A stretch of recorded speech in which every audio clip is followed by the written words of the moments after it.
A Tennessee town is voting on a factory most people can't pronounce, yet it could reshape America's security. Tonight, neighbors hold signs, jobs now, and not a sacrifice zone.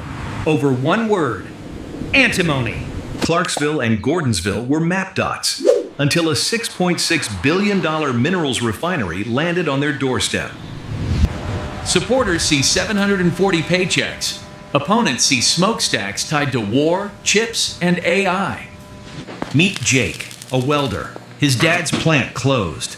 To him, this project is survival, not politics. Meet Maya, an ER nurse. She's seen booms arrive with asthma, headaches, and crowded waiting rooms. Meet Chris, a veteran.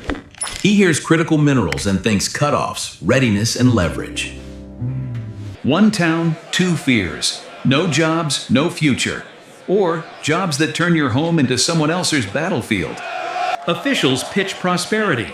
New facilities in 2 counties and a reopened mine site in Gordonsville. Numbers hit hard. 420 jobs here, 320 there. Suddenly, the argument isn't abstract, it's personal. But strategic minerals processing is a loaded phrase. It invites federal attention and public suspicion. Then Washington enters. KIPS funding supports equipment for gallium, germanium, and antimony. These aren't trivia metals. They're ingredients for semiconductors, optics, infrared, and defense electronics. The plan is big and slow. People hear one date and groan. Operational around 2029. While Tennessee argues, the world races. Ships, contracts, and licenses decide who gets metal and who waits. Shortages don't look dramatic. They look like a quiet production line that stops mid-shift. And the stop can come from a signature. Export controls that turn materials into permission slips. China tightened rules on key minerals. Even when bans ease, licensing can still slow everything down. In late 2025, some bans were suspended, yet the bigger system stayed. Export licenses and uncertainty. So companies adapt, stockpile, reroute, pay premiums, anything to keep production alive another week. Back in town, rumors spread faster than facts. This isn't for us, it's for Washington. A local Facebook thread becomes a bonfire. The comments don't debate, they accuse. Town hall night. One side shouts, "We need jobs." The other shouts, "We need clean air." Someone slams a door. The room freezes. Then, national security lands like a threat. Because national security sounds different depending on who's been sacrificed before. Jake sees protection, steady work, insurance, dignity. He imagines his kid staying in town. Maya sees risk, water, waste, emissions, and a hospital stuck handling consequences without help. Chris sees leverage. If supply is cut, it's not just phones, it's systems that must work. Then the purpose sharpens. This is a choke point fix, not just a payroll.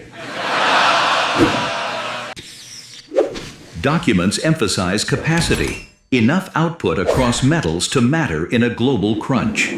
There's talk of priority access for U.S. customers starting 2026, before Tennessee produces a single ton.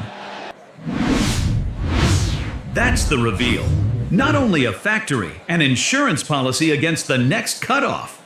But insurance has a premium. In this town, the premium is trust. Opponents ask, who monitors the air and water? And what happens when rules change later? Supporters ask, who pays mortgages when the perfect job never arrives? And how long do we wait? As debate drags on, small businesses choose sides. The diner posts yes, the bookstore posts no. Families split at dinner tables because this argument is really about control. Cut to a boardroom overseas. Executives fight timelines, permits, lawsuits. Mega projects are fragile. Markets don't wait. Prices swing on rumors, and procurement teams beg for guaranteed supply. In a data center, servers. One missing material can delay billions in hardware and contracts. At the hospital, Maya watches a child wheeze and wonders if strategic will ever mean protected. At the welding shop, Jake practices his test bead, hoping this isn't just another promise. At the Veterans Hall, Chris reads an alert, wondering what happens if the next crisis hits in winter. Supply chains break quietly, then suddenly, like a bridge collapsing after years of hidden cracks. If the plant is built, Tennessee becomes a node in a contest of allies, investors, and governments.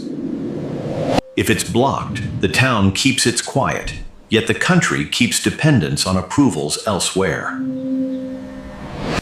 Export rules can be suspended, reinstated, rewritten, sometimes on election schedules, not engineering schedules. So the vote feels small, but the stakes are global. Who controls materials that power modern life? Outside Town Hall, rain starts. 2 signs sag.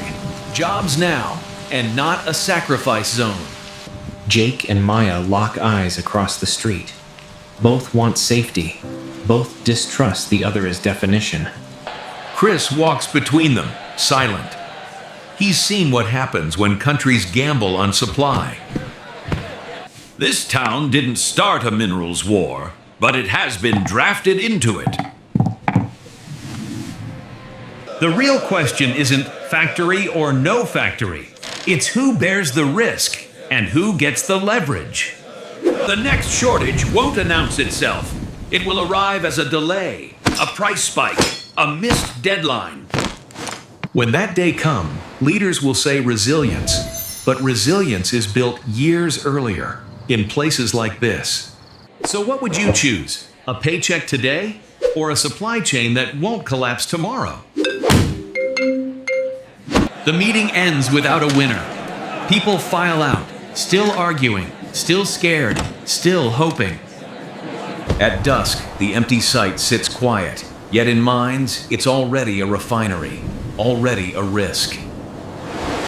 Critical minerals are invisible until they're gone. If you've lived through shortages, layoffs, or price shocks, you know how fast normal can vanish.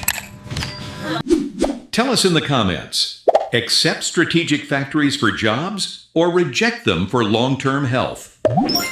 And subscribe to Economic 8-Bit so you don't miss our next breakdown of the global economy.